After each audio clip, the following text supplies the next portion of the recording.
Hello, and welcome to Goodnight Flagstaff. I'm Heather Carroll, the librarian at Puente de Hoyo Elementary School. Thank you for tuning in to our community story time. You can find a new chapter from one of our favorite family-friendly books at 8 p.m. each weeknight on the Literacy Center's YouTube channel and on Crater Radio, a local online radio station. The previous chapter is replayed on Crater Radio each weeknight at about 7:30, just before the new chapter airs. You can also listen to all previous Goodnight Flagstaff recordings on YouTube. We are currently reading The Two Towers by J.R.R. Tolkien. If you'd like to check it out to read along with us at home, it's available at the library. Check one out today with your Coconino County Library card. Please email us if you'd like to join our team of readers and connect with your community through stories. All ages welcome. Our email is goodnightflagstaff@gmail.com. Last time we read together, Merry and Pippin met Treebeard, a shepherd of the trees, and explained that they are not orcs, but hobbits. Treebeard took them back to his home, where he gave them a special drink that revives them, and they told him their story since leaving the Shire. Treebeard determined to bring down Saruman, who has been killing his tree friends, and the hobbits agreed to go with him. But let's not be hasty. After some time, the hobbits heard him murmuring again. He seemed to be counting on his fingers. Fangorn, Fenglis, Fledriff, I, he sighed. The trouble is that there are so few of us left, he said, turning towards the hobbits. Only 3 remain of the first Ents that walked in the woods before the darkness. Only myself, Fangorn, and Fenglas, and Fladriff. To give them their elvish names, you may call them Leaflock and Skinbark, if you like that better. And the 3 of us, Leaflock and Skinbark, are not much use for this business. Leaflock has grown sleepy, almost tree-ish, you might say. He has taken to standing by himself half asleep all through the summer with the deep grass of the meadows round his knees. Covered with leafy hair he is. He used to rouse up in the winter, but of late he has been too drowsy to walk far even then. Skinbark lived on the mountain slopes west of Isengard. That is where the worst trouble has been. He was wounded by the orcs, and many of his folk and his tree herds have been murdered and destroyed. He has gone up into the high places among the birches that he loves best, and he will not come down. Still, I dare say I could get together a fair company of our younger folks, if I could make them understand the need, if I could rouse them. We are not a nasty folk. What a pity there are so few of us. Why are there so few when you have lived in this country so long? Asked Pippin. Have a great many died? Oh, no, said Treebeard. None have died from inside, as you might say. Some have fallen in the evil chambers of the long years, of course, and more have grown tree-ish, but there were never many of us, and we have not increased. There have been no intings, no children, you would say, not for a terrible long count of years. You see, we lost the Entwives. How very sad, said Pippin. How was it that they all died? They did not die, said Treebeard. I never said died. We lost them, I said. We lost them, and we cannot find them. He sighed. I thought most folk knew that. There were songs about the hunt of the Ents for the Entwives sung among elves and men from Mirkwood to Gondor. They cannot be quite forgotten. Well, I am afraid the songs have not come west over the mountains to the Shire, said Merry. Won't you tell us some more, or sing one of the songs? Yes, I will indeed, said Treebeard, seeming pleased with the request. But I cannot tell it properly, only in short, and then we must end our talk. Tomorrow we have councils to call and work to do, and maybe a journey to begin. It is rather a strange and sad story, he went on after a pause. When the world was young and the woods were wide and wild, and the Ents and the Entwives, and then there were Ent maidens then. Ah, the loveliness of Fimbrithel, of Wandlim the light-footed, in the days of our youth.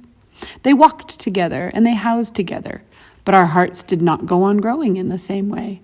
The Ents gave their love to things they would meet in the world, and the Entwives gave their thought to other things, for the Ents loved the great trees of the wild woods and the slopes of the high hills. They drank of the mountain streams, and ate only such fruit as the trees let fall in their path. They learned of the elves and spoke with the trees. But the Entwives gave their minds to the lesser trees, and to the meads and the sunshine beyond the feet of the forests, and they saw the sloe in the thicket, and the wild apple and cherry blossoming in spring, and the green herbs in the waterlands in summer, and the seeding grasses in the autumn fields. They did not desire to speak with those things, but they wished them to hear and obey what was said to them. The Entwives ordered them to grow according to their wishes, and bear leaf and fruit to their liking, for the Entwives desired order and plenty and peace, by which they meant that things should remain where they had set them. So the Entwives made gardens to live in, but we Ents went on wandering, and we only came to the gardens now and again. Then, when the darkness came in the north, the Entwives crossed the great river and made new gardens, and tilled new fields, and we saw them more seldom. After the darkness was overthrown, the land of the Entwives blossomed richly, and their fields were full of corn. Many men learned the crafts of the Entwives and honored them greatly, but we were only a legend to them, a secret in the heart of the forest. Yet here we still are, while all the gardens of the Entwives are wasted. Men call them the Brown Lands now. I remember it was long ago, in the time of the war between Sauron and the men of the sea. Desire came over me to see Fimbrethel again. Very fair she was still in my eyes when I had last seen her, though little like the Ent maiden of old. For the Entwives were bent and brown by their labor, their hair parched by the sun to the hue of ripe corn, and their cheeks like red apples. Yet their eyes were still the eyes of our own people. We crossed over Anduin and came to their land, but we found a desert. It was all burned and uprooted. For war we passed over it. But the Entwives were not there. Long we called and long we searched, and we asked all folk that we met which way the Entwives had gone. Some said they had never seen them, and some said that they had seen them walking away west, while some said east and others south. But nowhere that we went could we find them. Our sorrow was very great, yet the wild wood called, and we returned to it. For many years we used to go out every now and again looking for the Entwives, walking far and wide and calling them by their beautiful names. But as time passed, we went more seldom and wandered less far. And now the Entwives are only a memory for us, and our beards are long and gray. The elves made many songs concerning search of the Ents, and some of the songs passed into the tongues of men. But we made no songs about it, being content to chant their beautiful names when we thought of the Entwives. We believe that we may meet again in a time to come, and perhaps we shall find somewhere a land where we can live together and both be content. But it is foreboded that will only be when we have both lost all that we now have. And it may well be that that time is drawing near at last, for if Sauron of old destroyed the gardens, the enemy today seems likely to wither all the woods. There was an elvish song that spoke of this, or at least so I understood it. It used to be sung up and down the great river. It was never an Entish song, mark you. It would have been a very long song in Entish, but we know it by heart and hum it now and again. This is how it runs in your tongue. When spring unfolds the beechen leaf, and sap is in the bough, when light is on the wildwood stream, and wind is on the brow, when stride is long and breath is deep and keen the mountain air, come back to me, and say my land is fair. When spring is come to garth and field, and corn is in the blade, when blossom like a shining snow is on the orchard laid, when shower and sun upon the earth with fragrance fill the air, I'll linger here and will not come because my land is fair. When summer lies upon the world, and in a noon of gold, beneath the roof of sleeping leaves, the dreams of trees unfold. When woodland halls are green and cool, and wind is in the west, come back to me, and say my land is best. When summer warms the hanging fruit and burns the berry brown, when straw is gold and ear is white and harvest comes to town, when honey spills and apple swells, the wind be in the west, I'll linger here beneath the sun because my land is best. When winter comes, that winter wild that hill and wood shall slay, when trees shall fall and starless night devour the sunless day, when wind is in the deadly east, then in the bitter rain, I'll look for thee and call to thee, I'll come to thee again. When winter comes and singing ends, when darkness falls at last, when broken is the barren bough and light and labor past, I'll look for thee and wait for thee until we meet again. Together we will take the road beneath the bitter rain. Together we will take the road that leads into the west, and far away we'll find a land where both our hearts may rest. Treebeard ended his song. That is how it goes, he said. It's elvish, of course, light-hearted, quick-worded, and soon over. I dare say it is fair enough, but the Ents could say more on their side, if they had time. But now I'm going to stand up and take a little sleep. Where will you stand? We usually lie down to sleep, said Mary. We shall be all right where we are. Lie down to sleep, said Treebeard. Why, of course you do. I was forgetting. Singing that song put me in mind of old times. Almost thought that I was talking to young Entings, I did. Well, you can lie on the bed. I am going to stand in the rain. Good night. Mary and Pippin climbed into the bed and curled up in the soft grass and fern. It was fresh and sweet-scented and warm. The lights died down and the glow of the trees faded, but outside under the arch, they could see old Treebeard standing motionless with his arms raised above his head. The bright stars peered out of the sky and lit the falling water as it spilled onto his fingers and head and dripped in hundreds of silver drops onto his feet. Listening to the tinkling of the drops, the hobbits fell asleep.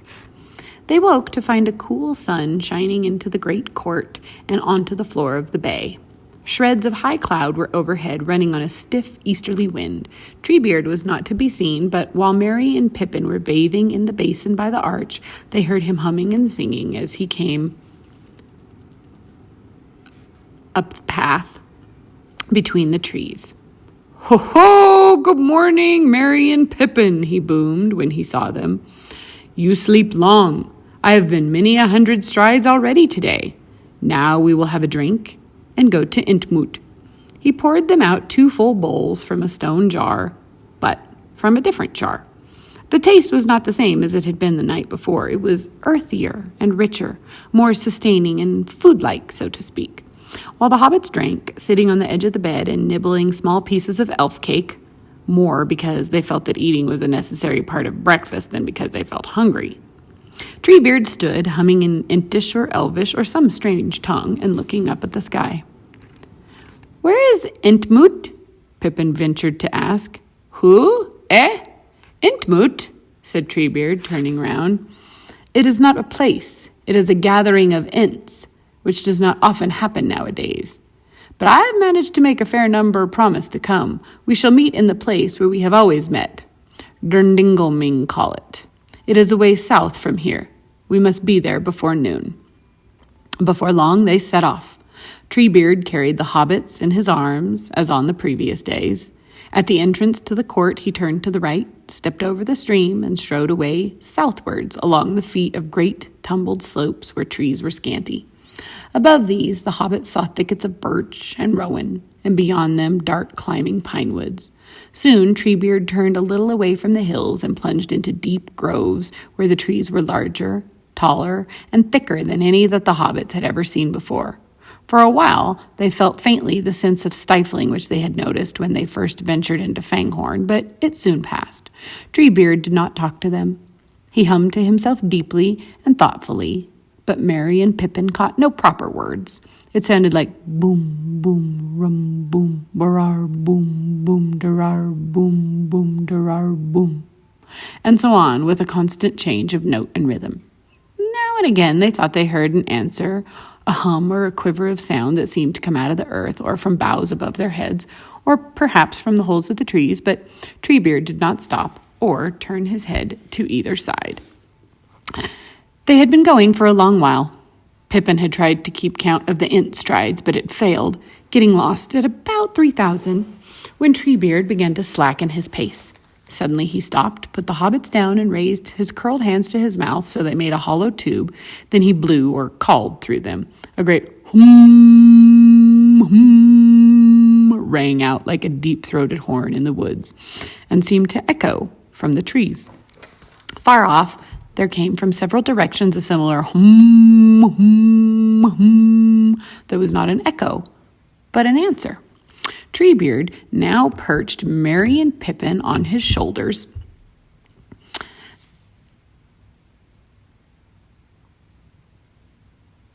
And then sending out another horn call each time the answers came louder and nearer.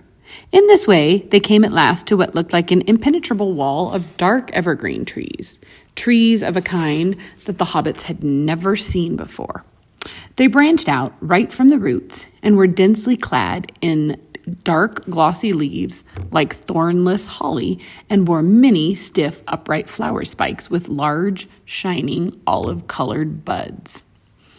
Turning to the left and skirting this huge hedge, Treebeard came in a few strides to a narrow entrance. Through it, a worn path passed and dived suddenly down a long, steep slope. The hobbits saw that they were descending into a great dingle, almost as round as a bowl, very wide and deep, crowned at the rim with the high, dark evergreen hedge. It was smooth and grass-clad inside, and there were no trees except 3 very tall and beautiful silver birches that stood at the bottom of the bowl. 2 other paths led down into the dingle from the west and from the east. Several Ents had already arrived. More were coming in down the other paths, and some were now following Treebeard. As they drew near, the hobbits gazed at them. They had expected to see a number of creatures, as much like Treebeard as one hobbit is like another, or at any rate to a stranger's eye. And they were very much surprised to see nothing of the kind.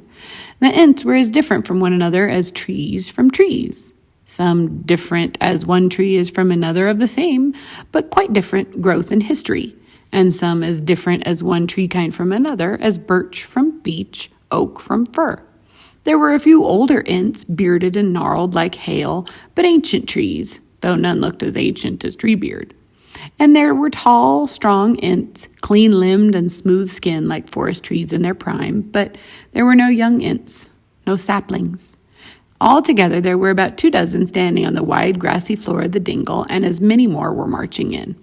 At first, Merry and Pippin were struck chiefly by the variety that they saw. The many shapes and colors, the differences in girth and height and length of leg and arm, and in the number of toes and fingers, anything from 3 to 9. A few seemed more or less related to Treebeard and reminded them of beech trees or oaks, but there were other kinds. Some recalled the chestnut, brown-skinned Ents with large, splaying hands and short, thick legs. Some recalled the ash, tall, straight, gray Ents with many-fingered hands and long legs. Some of the fir, the tallest Ents, and others the birch, the rowan, and the linden. But when the Ents all gathered round Treebeard, bowing their heads slightly and murmuring in their slow musical voices, and looking long and intently at the strangers, then the hobbits saw that they were all of the same kindred, and all had the same eyes, not all so old or so deep as Treebeard's, but all with the same slow, steady, thoughtful expression, and the same green flicker. As soon as the whole company was assembled, standing in a wide circle round Treebeard, a curious and unintelligible conversation began. The Ents began to murmur slowly, first one joined, then another, until they were all chanting together in a long, rising and falling rhythm, now louder on one side of the ring, now dying away there and rising to a great boom on the other side. Though he could not catch or understand any of the words, he supposed the language was Entish. Pippin found the sound very pleasant to listen to at first, but gradually his attention wavered. After a long time, and the chant showed no signs of slackening, he found himself wondering, since Intish was such an unhasty language, whether they had yet got further than good morning, and if Treebeard was to call the roll, how many days it would take to sing all their names. I wonder what Intish is for yes or no, he thought, and he yawned. Treebeard was immediately aware of him. Ha, hey, my Pippin, he said, and all other Ints stopped their chant. You are a hasty folk. I was forgetting, and anyway, it is wearisome listening to a speech you do not understand. You may get down now. I have told your names to the Entmoot, and they have seen you, and they have agreed that you are not orcs, and that a new line shall be put in the old lists. We have got no further yet, but that is quick work for an Entmoot. You and Mary can stroll about in the dingle if you like. There is a well of good water, if you need refreshing, away yonder in the north bank. There are still some words to speak before the moot really begins. I will come and see you again and tell you how things are going. He put the hobbits down. Before they walked away, they bowed low. This feat seemed to amuse the Ents very much, to judge by the tone of their murmurs and the flicker of their eyes, but they soon turned back to their own business. Merry and Pippin climbed up the path that came in from the west and looked through the opening in the great hedge. Long tree-clad slopes rose from the lip of the dingle, and away beyond them, above the fir trees of the furthest ridge there, rose sharp and white the peak of a high mountain. Southwards, to their left, they could see the forest falling away into the gray distance. There, far away, was a glimpse of the pale green glimmer that Mary guessed to be a glimpse of the plains of Rohan. I wonder where Isengard is, said Pippin. I don't know quite where we are, said Mary, but that peak is probably Methedras, and as far as I can remember, the ring of Isengard lies in a fork or deep cleft at the end of the mountains. It's probably down behind this great ridge. There seems to be a smoke or haze over there, left of the peak, don't you think? What is Isengard like? Said Pippin. I wonder what Ents care do about it anyway. So do I, said Mary. Isengard is sort of a ring of rocks or hills, I think, with a flat space inside and an island or pillar of rock in the middle called Orthanc. Sauron has a tower on it. There's a gate, perhaps more than one, in the encircling wall, and I believe there is a stream running through it. It comes out of the mountains and it flows on across the gap of Rohan. It does not seem the sort of place for Ents to tackle, but I have an odd feeling about these Ents. Somehow, I don't think they are quite as safe and, funny as they seem. They seem slow, queer, and patient. Almost sad, and yet I believe they could be roused. If that happened, I would rather not be on the other side. Yes, said Pippin, I know what you mean. There might be all the difference between an old cow sitting and thoughtfully chewing and a bull charging, and the change might come suddenly. I wonder if Treebeard will rouse them. I am sure he means to try, but they don't like being roused. Treebeard got roused himself last night and then bottled it up again. The hobbits turned back. The voices of the Ents were still rising and falling in their conclave. The sun had now risen high enough to look over the high hedge. It gleamed on the tops of the birches and lit the northward side of the dingle with a cool yellow light. There they saw a little glittering fountain. They walked along the rim of the great bowl at the feet of the evergreens. It was pleasant to feel cool grass about their toes and not be in a hurry. And then they climbed down to the gushing water. They drank a little, a clean, cold, sharp draught, and sat down on a mossy stone, watching the passages of sun on the grass and the shadows of the sailing clouds passing over the floor of the dingle. The murmur of the Ents went on. It seemed a very strange and remote place, outside their world, and far from everything that had ever happened to them. A great longing came over them for the faces and voices of their companions, especially for Frodo and Sam, and for Strider. At last there came a pause in the Ent voices, and looking up, they saw Treebeard coming towards them, with another Ent at his side. Here I am again, said Treebeard. Are you getting weary or feeling impatient? Well, I'm afraid that you must not get impatient yet. We have finished the first stage now, but I still have got to explain things to those that live a long way off, far from Isengard, and those that I could not get round to before the moot, and after that we shall have to decide what to do. However, deciding what to do does not take Ents so long as going over all the facts and events that they have to make up their minds about. Still, it is no use denying we shall be here a long time yet, a couple of days very likely. So I have brought you a companion. He has an int house nearby. Bregalad is his elvish name. He said he has made up his mind and does not need to remain at the moot. He is the nearest thing among us to a hasty ent. You ought to get on together. Goodbye. Treebeard turned and left them. Bregalad stood for some time surveying the hobbits solemnly, and they looked at him, wondering when he would show any signs of hastiness. He was tall and seemed to be one of the younger ents. He had smooth, shining skin on his arms and legs. His lips were ruddy and his hair was gray-green. He could bend and sway like a slender tree in the wind. At last he spoke, and his voice, though resonant, was higher and clearer than Treebeard's. My friends, let us go for a walk, he said. I am Bregalad. That is Quickbeam in your language. But it is only a nickname, of course. They have called me that ever since I said yes to an elder ent before he finished his question. Also, I drink quickly and go out on while some are still wetting their beards. Come with me. He reached down 2 shapely arms and gave a long-fingered hand to each of the hobbits. All that day they walked about in the woods with him, singing and laughing, for Quickbeam often laughed. He laughed if the sun came out from behind a cloud. He laughed if they came upon a stream or spring. Then he stooped and splashed his feet and head with water. He laughed sometimes at some sound or whisper in the trees. Whenever he saw a rowan tree, he halted a while with his arms stretched out and sang, and swayed as he sang. At nightfall, he brought them to his ent house, nothing more than a mossy stone set upon turves under a green bank. Rowan trees grow in a circle about it, and there was water, as in all ent houses, a spring bubbling out from the bank. They talked for a while as darkness fell on the forest. Not far away, the voices of the Entmoot could still be heard going on, but now they seemed deeper and less leisurely, and every now and again a great voice would rise in a high and quickening music while the others died away.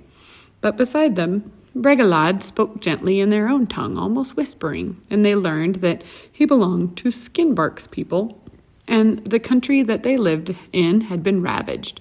That seemed to the hobbits quite enough to explain his hastiness, or at least in the matter of orcs.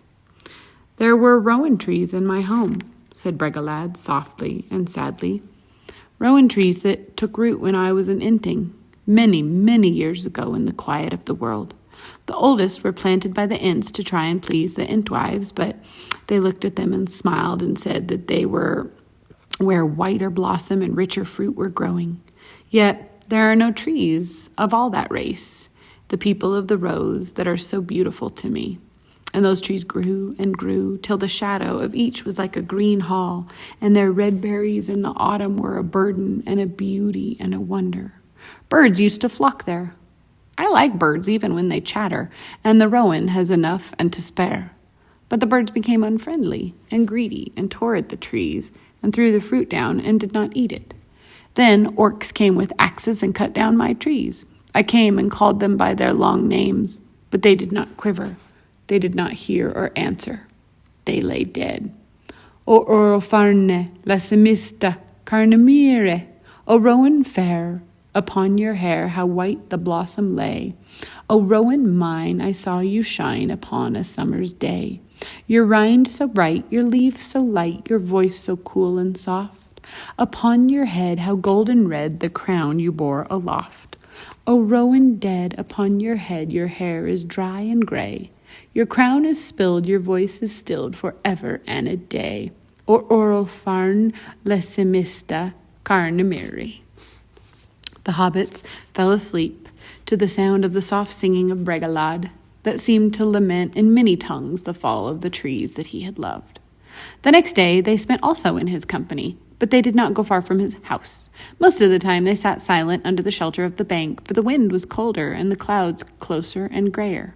There was little sunshine, and in the distance the voices of the ents at the moot still rose and fell, sometimes loud and strong, sometimes low and sad, sometimes quickening, sometimes slow and solemn as a dirge.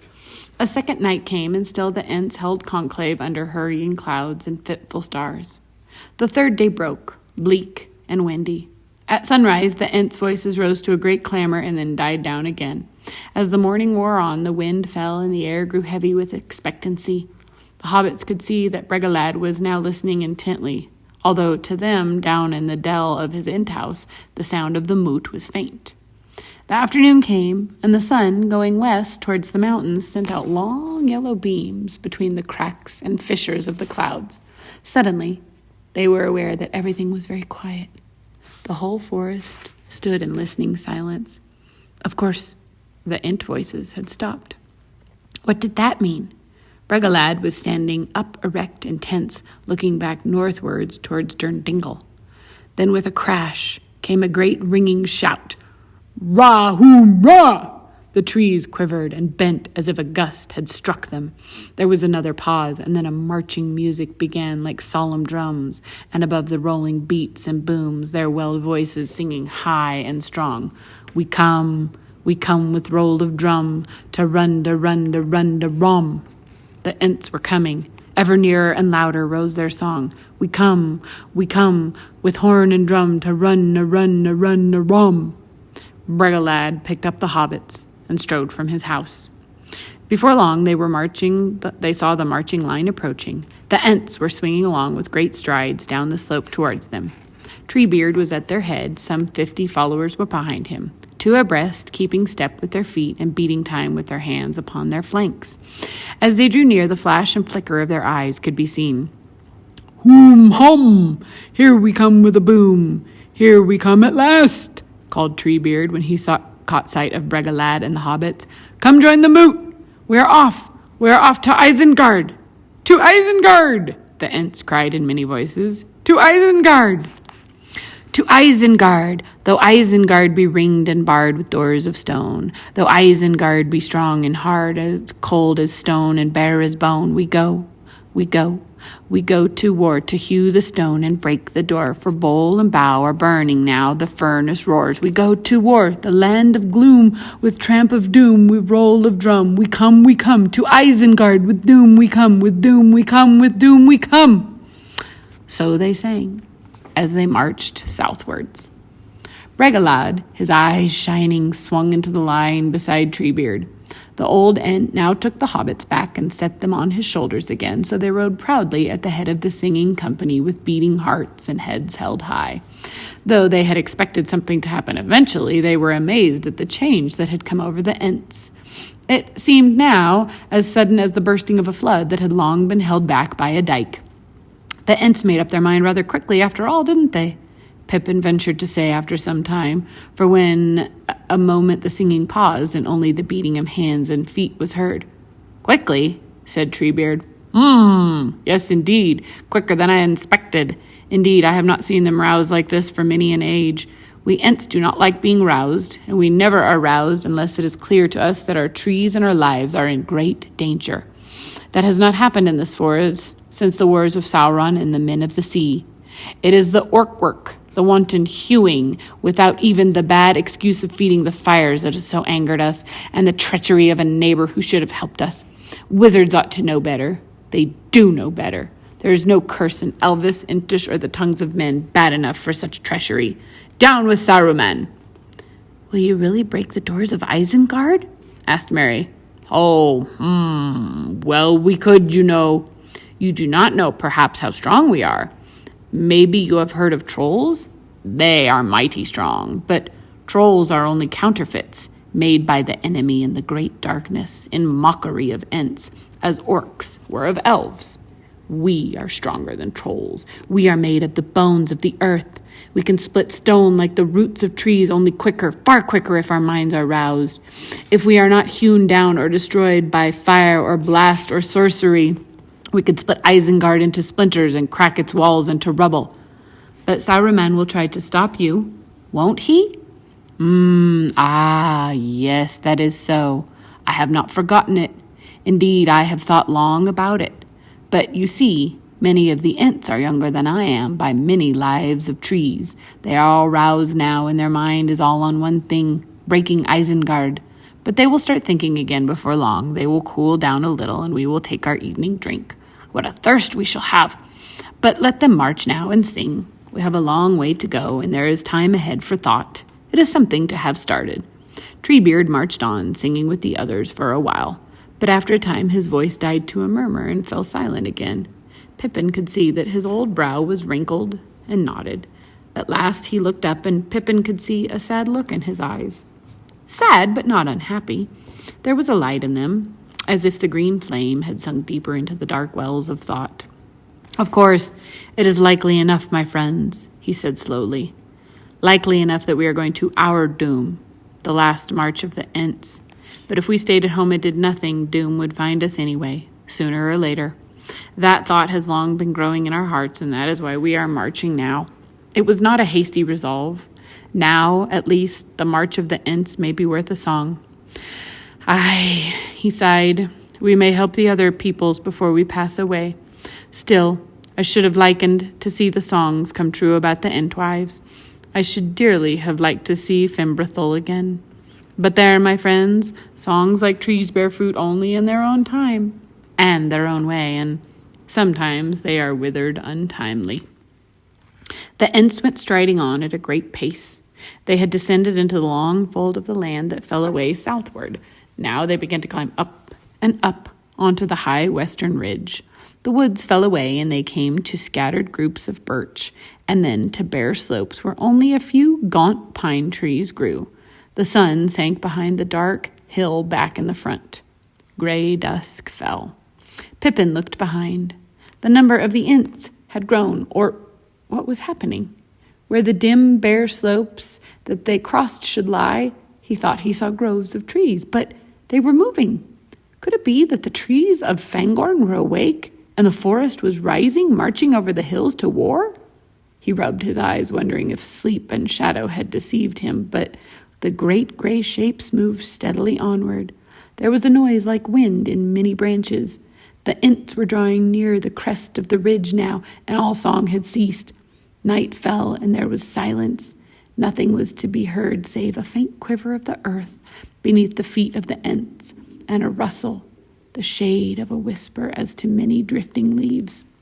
At last they stood upon the summit and looked down into a dark pit, the great cleft at the end of the mountains, Nan Curner, the valley of Saruman. "Night lies over Isengard," said Treebeard.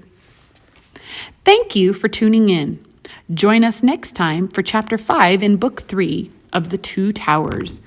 Good night, Flagstaff.